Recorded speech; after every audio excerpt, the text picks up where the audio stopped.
Yes. Okay. We're going to talk about that a little bit today. So that's something that I feel like I want you to be here for. So we could maybe start with that after we cover the news. Um, yeah. Hey, hi Shonda. Hey Kevin, nice to see you. And we have Jenna here, right? Um, Having an issue with Zoom yikes. background images. Like Zoom is acting so weird lately. Or is it just Mercury retrograde? I'm just gonna go with that. Okay. I'm trying to upload a video and it's just like, or the background, it's just like, no. Huh. I don't know. It's weird. Yeah. Maybe just me. Okay. We should be streaming live. It doesn't say that we are, but maybe that's just more Mercury retrograding. We'll at least record for later.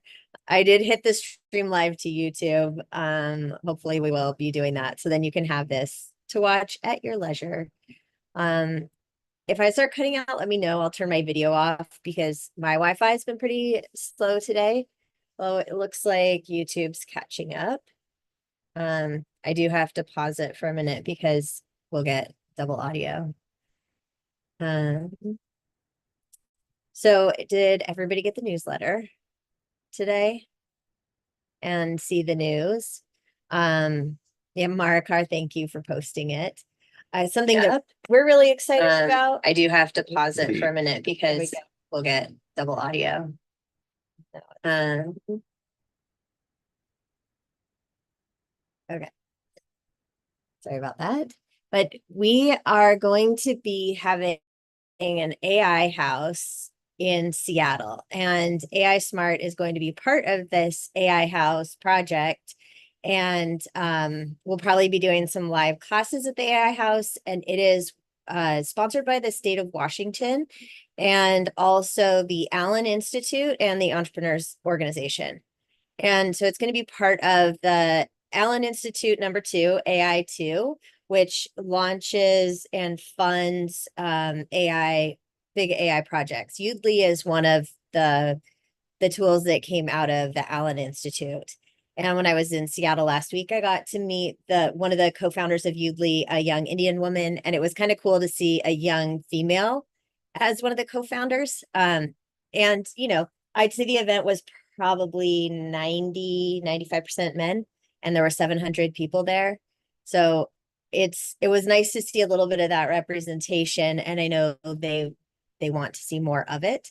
So we've got an all female team, and I definitely want to keep us at the forefront of the conversation so that we can, as we've been told in the feedback from these classes, the information's not intimidating. People are able to learn and not feel stupid about it. And I want to continue to bring that really simple message of AI and how powerful it can be and unintimidating for everybody. And I think having the classes at Allen Institute is going to be kind of fun, something we can do in person in Seattle. Some of the big stories that we have in the news, still there's the New York Times versus OpenAI legal cases. There are several going on. And there's this debate about having the media companies license the content to AI providers or LLMs and being able to train on it. But then if they win these cases where the information ends up being in public domain, then they're going to lose the opportunity to license it. And so some people are going strong for the licensing side of things. And then the people who are in the court cases are the ones who are liable to potentially not even get any benefit, like no financial benefit, and then completely ruin it for everybody in the licensing category. And so there's a big debate about that. And who owns the information that's out there on the internet?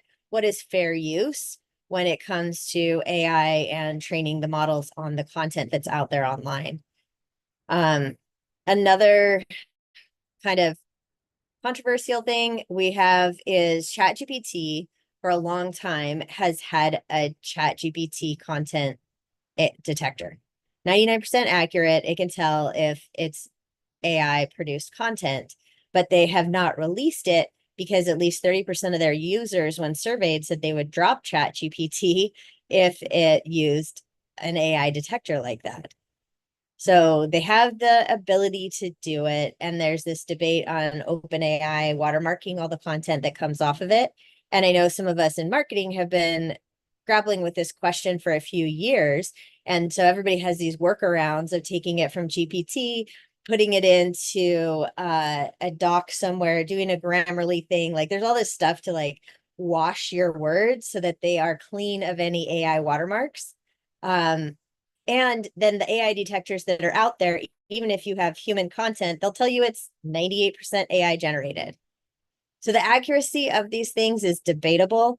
OpenAI, probably pretty accurate on theirs. They're saying that it's a 99% accuracy. But it's still will they, won't they, and what will be the benefit? And would it be a business killer for them if they watermark all their outputs? There's a lot of visual companies that do watermark. There's some that explicitly don't watermark.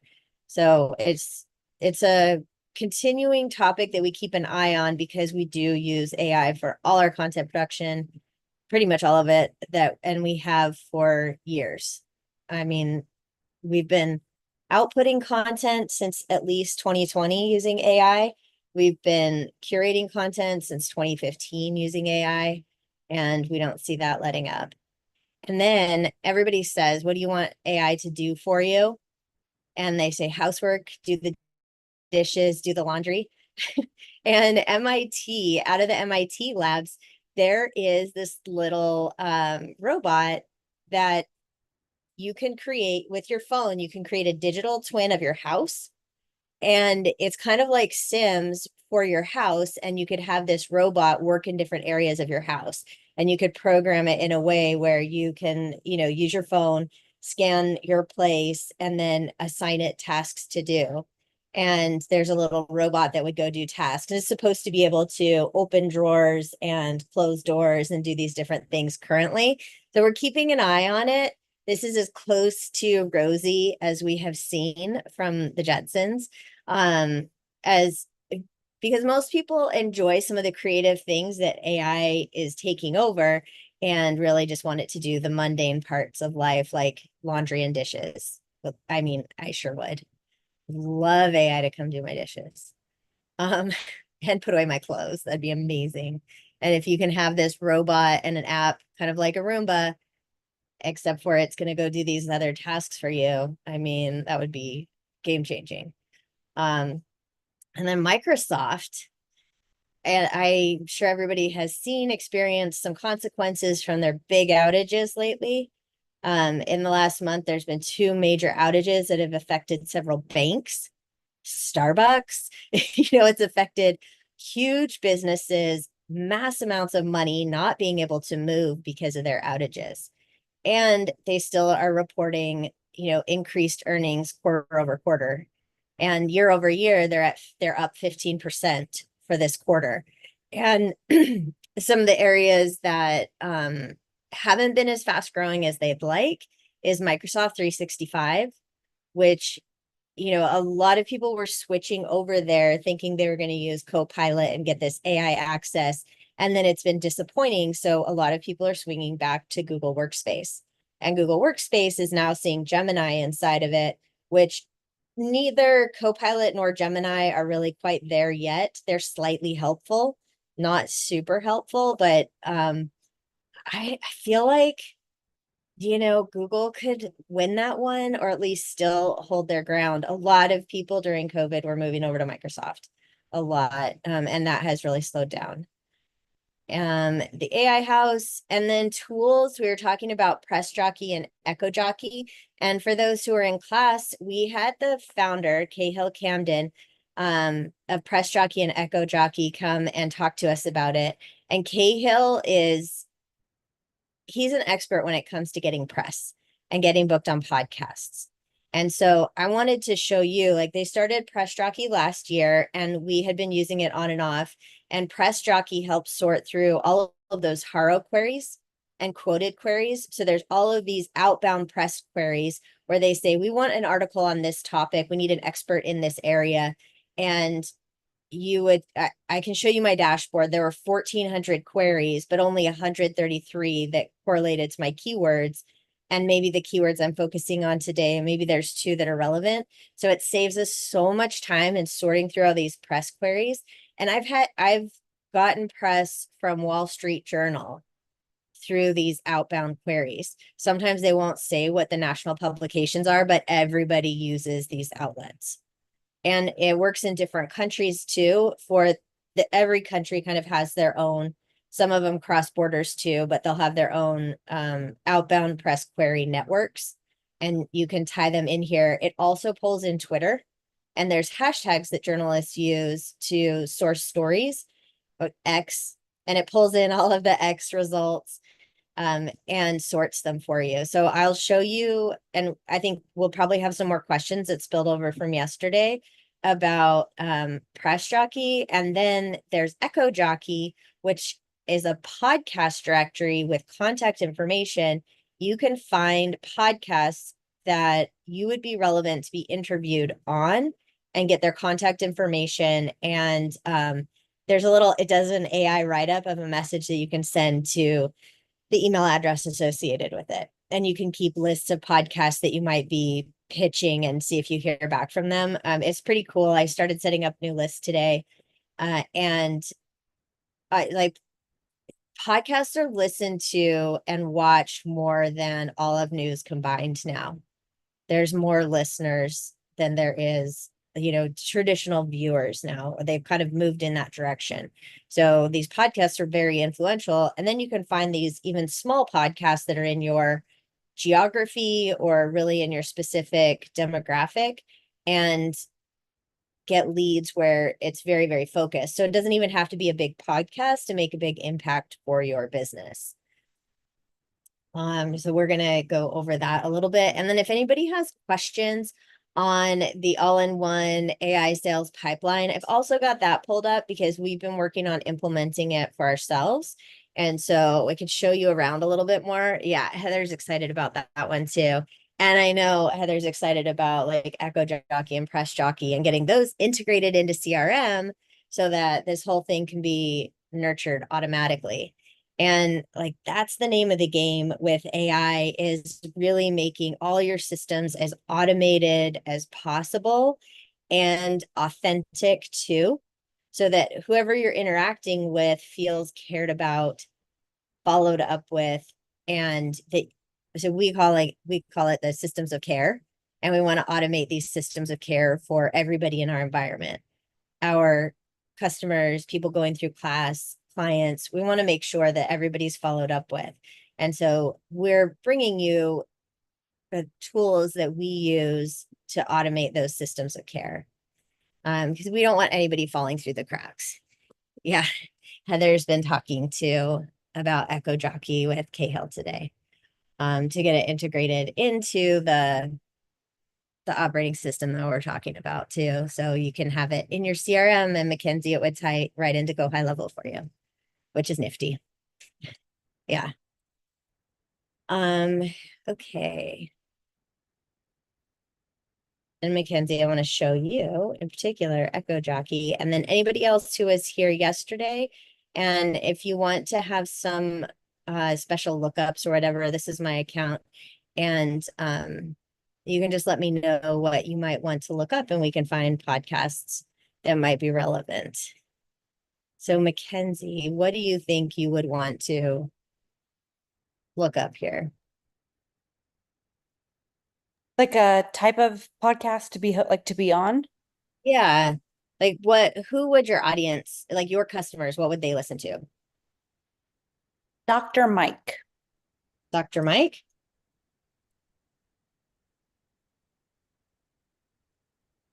All right. Do we know if it's spelled out, Dr. Mike? Let me look it up.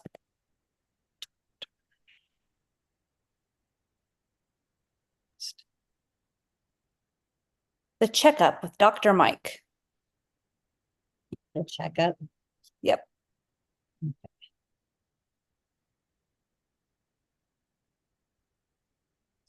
check up one word on his. Oh, there's Dr. Matt and Dr. Mike, A to Z.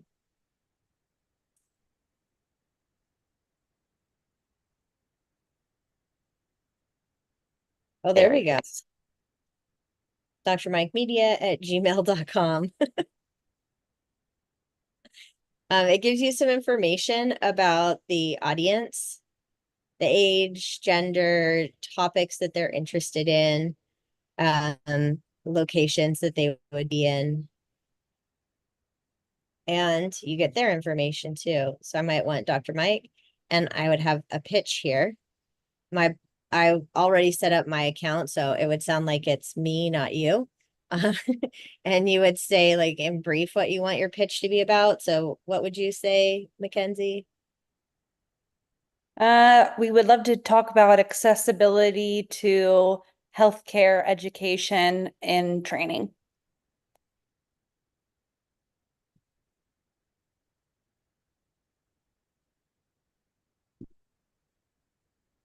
Okay, let's create ultra short, direct, compelling mid-length. Let's do compelling mid-length, see what it says. And we've got the little AI here trained on doing pitches. Let's dive deeper into health conversations on the checkup. I think we'd probably want to have something specific, more specific to you.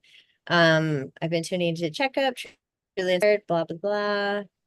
With my extensive experience in mental health advocacy, I don't know where I got that, but you would put your bio into the system. It pulls from your bio and then brings in, this is going for mental health. I wonder if it's the emotionality stuff I have in there.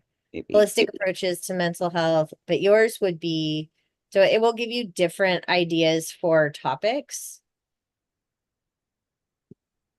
And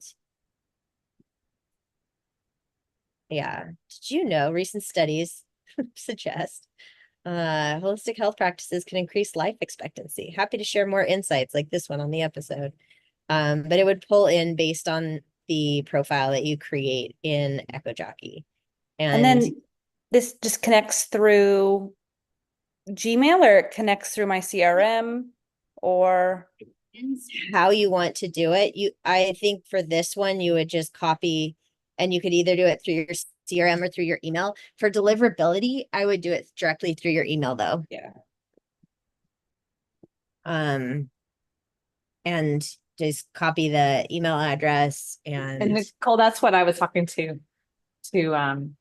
Cahill about that today, like how to pull that in so that Mackenzie can pull this into her CRM and then her and her team can nurture it. yeah. I think it's better for deliverability. Plus, I think it's better personally so that you can keep all that in your CRM and see where things are at. Yeah. Yep. So it gives you contact, it creates a nice little pitch. And the pitch isn't just a generic one, it's based on what Cahill's expertise has shown. And he's really good at getting people booked on podcasts and really good at getting press in general for himself and all of the clients that he's worked with. Yeah. So if you want to write that one, Dr. Mike Media at gmail.com, Mackenzie, there it's yours. Does anybody else want to look up podcast or topic that they might want to see some podcasts on? Ned? But first, it's Dr. Mike. It reminds me of that show, Royals Pains. Have you guys ever seen that? Yes, it does. Isn't that totally? I love that show. He That's how does you look got like the him. idea for the podcast, I bet. Yeah. Yeah. I love that show. Yeah, He totally looks like him. totally. Yeah, well, cybersecurity, Nicole. So can you just do a broad-based search for, like, as many cybersecurity podcasts there are, or does it have to be a specific? Well, let's look up cybersecurity. So we can look up podcasts or we can look up episodes. So Oh, cool. yes, So, podcasts that focus on it, but then there's episodes of oh, podcasts wow. probably more broad. Mm-hmm. Look at this. We've got quite a few. Yeah. Well, just pick any one of them, I guess. And you can do up to 10 a day. Is that what Cahill said? The Dutch one. Ooh, I'm not sure. I think you can get 3 or something if you're unpaid, but we have a okay. paid subscription. Fortress feed, 70% mail. Let's just Okay. Fortress feed podcast. Yeah. Threat intelligence. What would you want to talk about? Well, I think I mean a good pitch would be um, there's probably 100,000, a shortage of 100,000 cybersecurity workers in the DoD and the government. So you really can address it with our solution of cybersecurity training. So it's kind of talking about that pain point and how vulnerable, the US is to attacks because they don't have a trained workforce. So it could be, something of interest, I think. Okay, wait, say that again. What's So talking about how, let's say, the United States is vulnerable to cyber attacks because they don't have a trained or knowledgeable workforce to be able to protect against incoming threats.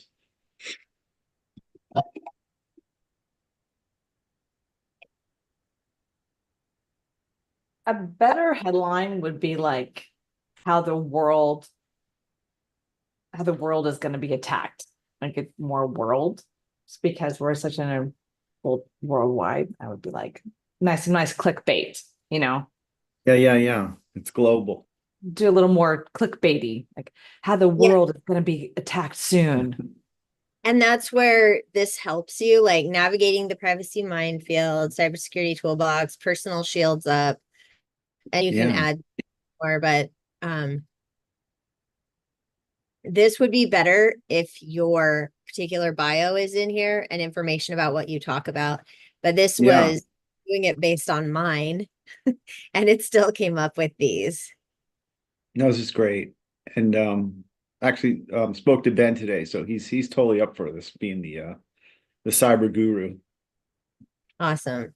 I mean, he would do great doing interviews. Yeah. Yeah, he's I think already done a bunch. He's really is a natural. yeah, you could have him on interviews all day long. And it would be, and so there's different reasons why it's good for your business, right? There are people listening to the podcast, but there's also inbound links to your resources. So then you're building up the inbound links on your website and improving your SEO. And Yes. not just having old links, but Google really, in that leak, they showed how important new inbound links to your website are. And you want to be getting these all the time. So imagine like if he's doing a couple a month, it's going to keep your website growing in from an SEO perspective, and Good. keep you relevant. I love it. These are really short. 14 minutes. Okay. Oh, we can send an email. Oh, nice. Uh,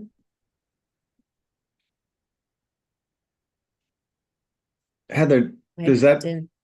when it's hooked up to the CRM, does it just go to the CRM when you hit that button and it No, not sends yet. it? That's what I was in conversations with him today. Oh yeah, that's what No he High said. Level specifically has an open webhook API.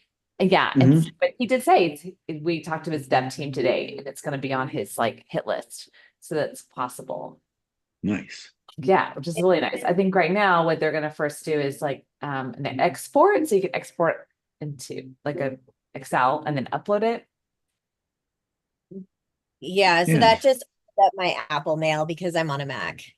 And I don't even use my Apple Mail like that, but that's what it did when I hit email. And then we can go, so these are the podcasts, but if we look at episodes, we will get more podcasts that are not necessarily just cybersecurity. So of course we've got this one.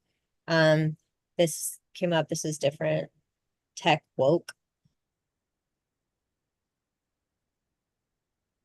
Daily Amber, Rabbit Hole, GTA. Oh, my face was stolen. Wow. So you have some more options, and then when you save them, you can have a list let's see, where do I have my list somewhere Yeah. in here. Smart list. Oh, I had a list. Oh, here's a list. Oh, I'm getting an error. I made a list of all the ones that Joe Apfelbaum has been on recently. Because I'm gonna go hit him up and be like, hey, I saw you did this thing with Joe. If you like Joe's stuff, you'll definitely like mine. You know, like we're very different characters, but we talk in the same kind of areas. Yeah. So then we can pitch all of the ones that he was on. So also think about who in your industry that if they're on a podcast, that podcaster would like you too. You could, like, Joe would endorse me. I'm pretty sure I have a positive review from him somewhere. Mhm. And he might even give me the intro. But then I can look up and see all the places that he's been and get into those podcasts too. Joe does Evie's, right? Evie's for LinkedIn? Is it? That's EVA. Evie. Thank you. Yeah. And he has a LinkedIn training course. He's written some books and he speaks about AI, especially for LinkedIn. He is all over LinkedIn, insanely over LinkedIn. Yeah. And we've spoken at the same events, like back to back with each other too. Nicole, can you export links from to individual episodes from this platform? Yeah, if I open this up, I can actually play the link right here. What do you want to do with the link? Or I'm just the wondering. Yeah, I'm just wondering if you could export it and bring it into like an AI to analyze what was discussed so that you can have better insights or be able to design different marketing packages around it. That is a great question. It looks like you can just Yeah. play it in here. Well, I don't even know if you can play it yet. I think that's a new addition. Because I'm pushing play and it's not working. I'm sure if it's there and you could play it, that you could either right click and get to it, or see over on the left is the website or the little icon. You could probably, if nothing else, use inspect and pull out the URL to the video that way. So Gotcha. Yeah, I just wasn't sure if there was a easy path out of their tool. yeah, I'm not sure they're thinking of it in that way yet, but I mean, for those of us I got that the are image, but using I the tools I in that couldn't. way, then Yeah.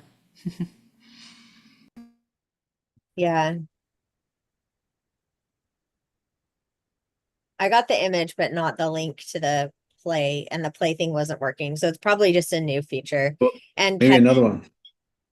do you want to try another one? Oh, that shows. 100 Butt Junk recycles because it conserves our natural resources. We donate the donatables so they can be loved cheap with seamless connections to Hong Kong, Singapore, Tokyo, Vancouver, or online at famous. That's just the ads. Yeah, it can run an ad. Yeah. That's interesting. Hey, Ned, you need to have that image with you've been hacked. Like that's so Yeah. you. You should totally do that. That's a great Oh, hack off, Heather. hack off, Heather. That was good. I just love that image holding. Well, Christine's here. She'd back me up on that. She'd be like, "That's a good idea, Heather." Yeah, that's a good one. If there are any suggestions though, Cahill, they are actively developing this product. And again, that's one reason we like having these relationships and we introduce them to you, because they're doing product development, they're doing it quickly. And if we have things that everybody wants, then they're going to kind of they're going to prioritize those items. If we have a lot of people, like we were asking for Go High Level as the CRM to integrate with, and that's the one that they'd had the most requests with. And we just put like 10 more requests on that one. Because most of our community is using it. Hey, Kevin, what CRM do you use? We use Copper. Copper? Yeah. Okay. I used that a long time ago. Never heard of that. Never even heard of that. It like ties right into your Gmail, right? Yeah, it ties into the whole G Suite product offering. That's why I started using it back in the day. Yeah, because it would just sit right in your Gmail. Yeah, it's pretty nice to be able to not have to pull up a third party or third tab or whatever it might be. Yeah.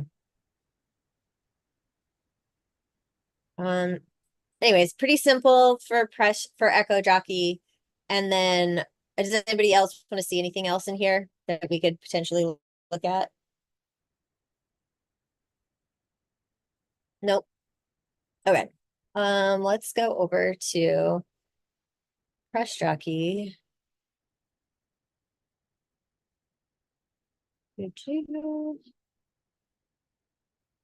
And who here is subscribed to Haro? Oh, okay. Well, we have quite a few. How, Heather, how do you manage the queries? Manage. That's funny. I don't.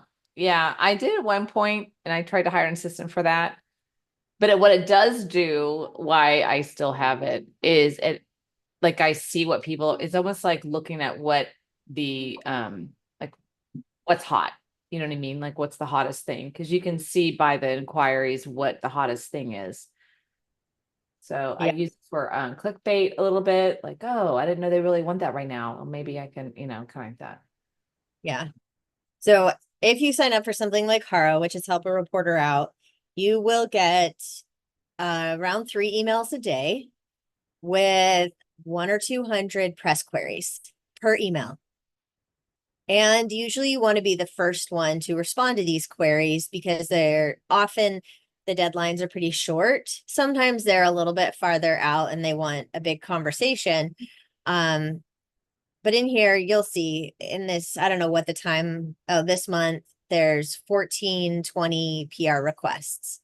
So these could come into my inbox completely unorganized. Like Quoted does a similar thing as Haro. Source Bottle is another one. So we're signed up for these different services. They all pull into here. And then I can organize it by keyword. So marketing, women in business, like these may or may not be relevant, but at least it helps me to sort. And then I can choose, let's see, AI for marketing. Let's go to this one. Oh, and there's nobody looking for AI for marketing. And we do so much with this. So our AI training, let's see, no matches. And so then women in tech, no matches right now either, which is interesting and telling. AI, okay, we got some AI ones. Social media managers. Right there, AI leaders needed for podcast, the third one. Boom. Yep. Titans of AI podcast. That's all you. Yep. Oh, this one is on an extension because this is Quoted. So I actually have to go to the Quoted website to see the query just because that's the way Quoted works. And I have to respond to it on there. Yeah.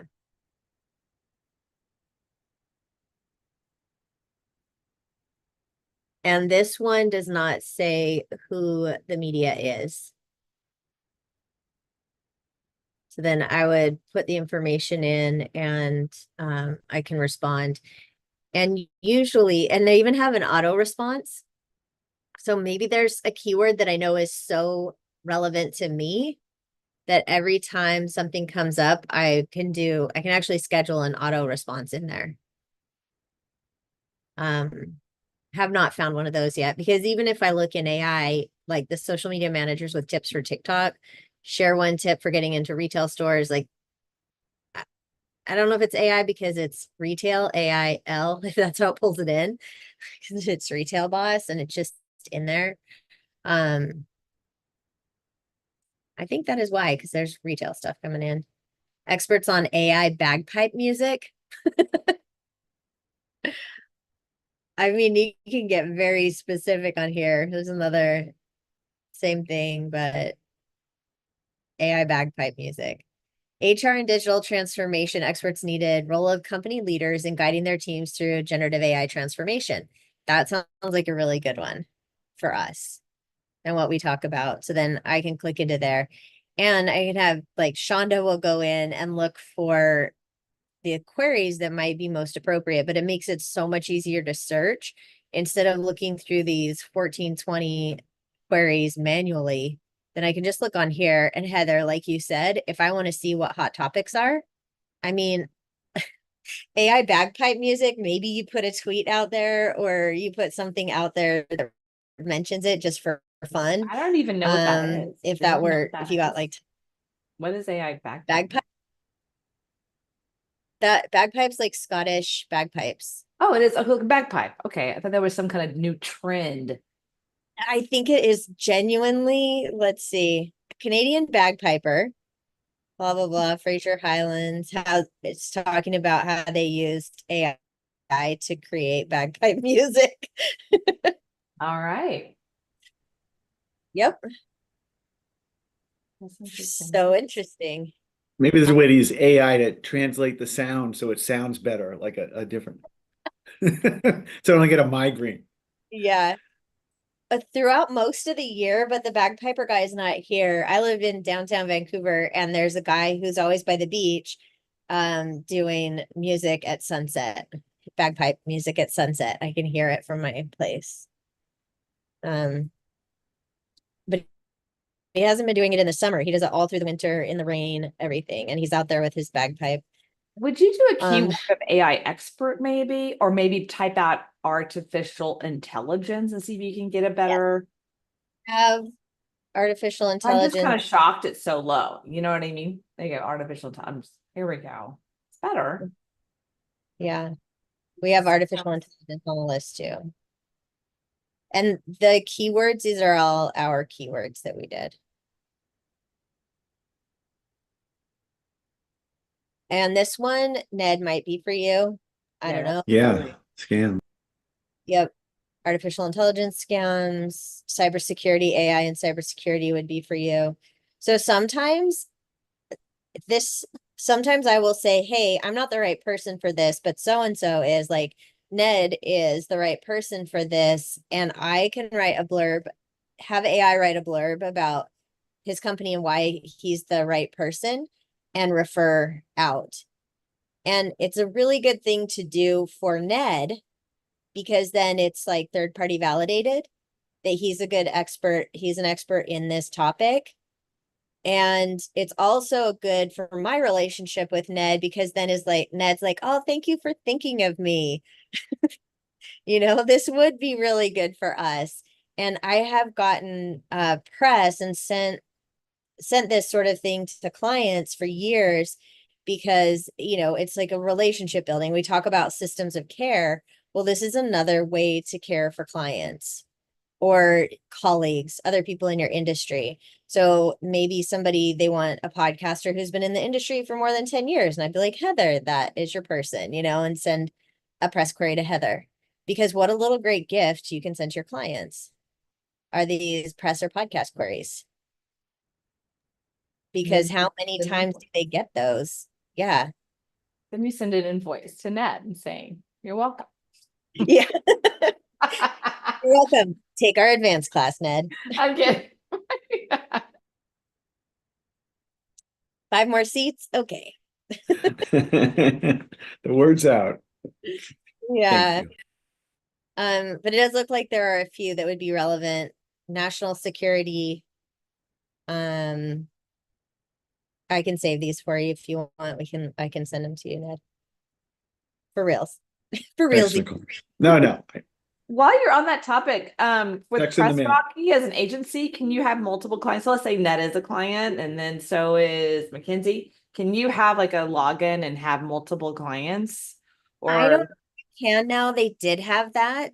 Okay. And like, we did have an agency account and we were able to have everybody, and then I think they stopped doing that.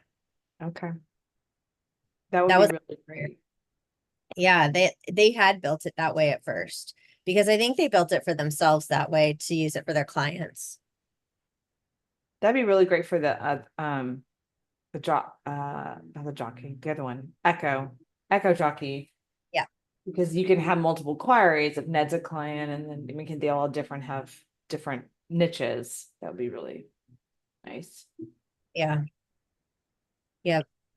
And then maybe I just have a more paid account and I get more keywords and more queries and all of that. But in here, I think it just starts with a bio. Yeah. There's one bio, which is the limitation. Which is something we mention a lot of times in our tools. We're rebuilding our resources list on the AI Smart Insiders website. It is like what's good for agencies, what's good for individuals, what's good for teams. Because this is something like your whole team could use, and it's not necessarily like an agency kind of product at the moment. And it was, but I don't think it is anymore. Let's see what we can do. My plan. Upgrades. Oh, there is agency upgrade. Yep. So it looks like we can do that. Nice. Yeah. Add a new client, add new email to your agency. Perfect. Yeah, right there. Add another client. So $40 a month, another client. It's not bad. Not bad at all.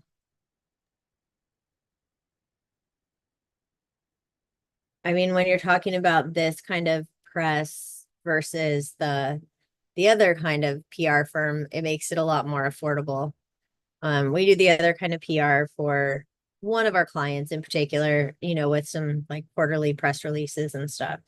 But their industry is very specific, and this sort of thing wouldn't work for them.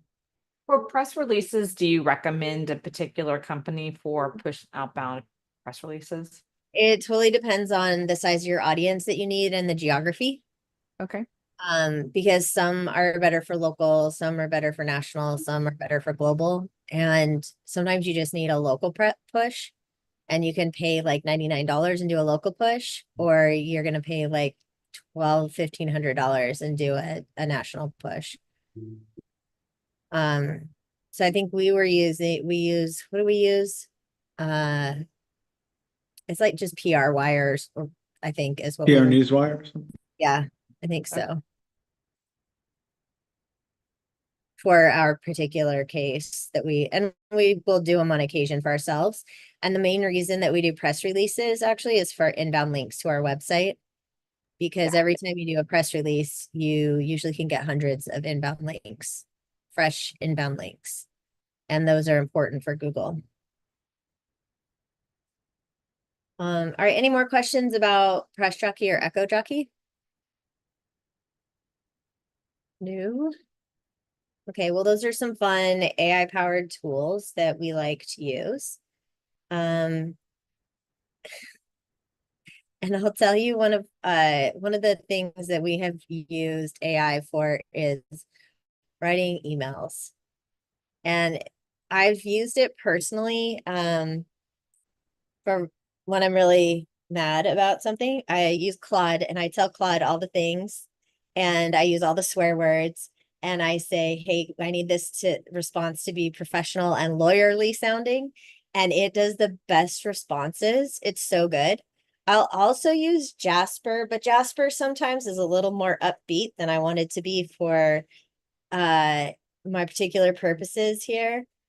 Dealing with condo issues, and I need it to be really firm. And then I actually started using it too for case law. Just research, and then I verify that those are actual cases, because we know there's lawyers that have gotten caught in court without it being real cases, and they cite them and get them put into evidence. So I will double check any links that I get in outside resources to see what case law there is, but it gives me a good starting place of places to look into, whether it's consumer protection or human rights or whatever violations there might be in the situation. And it's been a really good place to just like put all of the things that are going on, put emails I've received, and then have a very organized, professional sounding output. And this morning we were going through an email that was going to he was just going to a customer, and we had to address several different issues. And so in a messy way, we could put all those issues into AI, and then it spits it out in a very organized way. And so it's a nice little companion for writing those emails too. And I'm guessing that most of you have probably used it for writing emails. Hands up for yes, I've been using it for emails. I've been using it to talk to my lawyer. Yeah, So helpful. yeah, No emotion. Like I say everything. And I'm like, okay, now write this with no emotion yes. and factual and Yeah, I got a letter from a lawyer, and I don't understand what I did wrong with all the legal speak. And then AI was able to pull out the thing that the letter was actually saying, even though the letter was 3 pages long and I didn't get what it was trying to tell me in the legal way that it was. And it there was like one point in 3 pages that I needed to pay attention to. And I have, I have ADD, so paying attention to what, like finding the one thing in 3 pages, it was very helpful to have AI come and do that for me.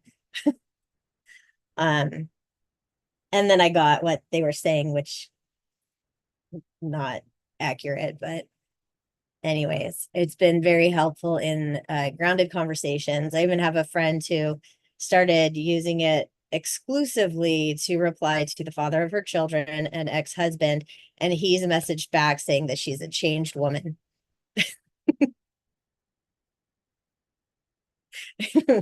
Because her responses are so emotionally neutral and really just tactical and practical. And then it can take, like for her, it was comforting because then she didn't have to deal with the emotions, and she could just be like, hey, respond for me, you know. Who's got the ChatGPT app on your phone? Who has talked to their app? Jenna, what do you use it for? Honestly, just about everything.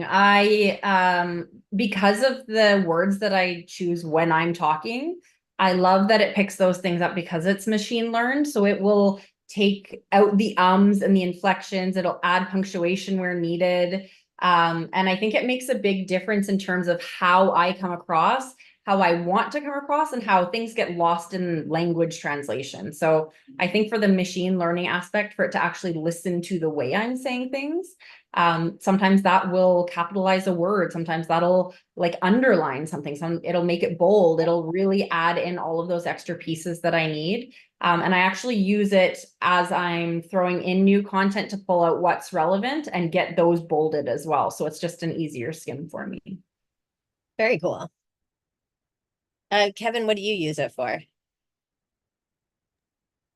For the most part, lately I've just been using it to find facts about the day. So we have this thing at night where we talk about something that we've learned during the day. So I asked ChatGPT to provide me facts during the day.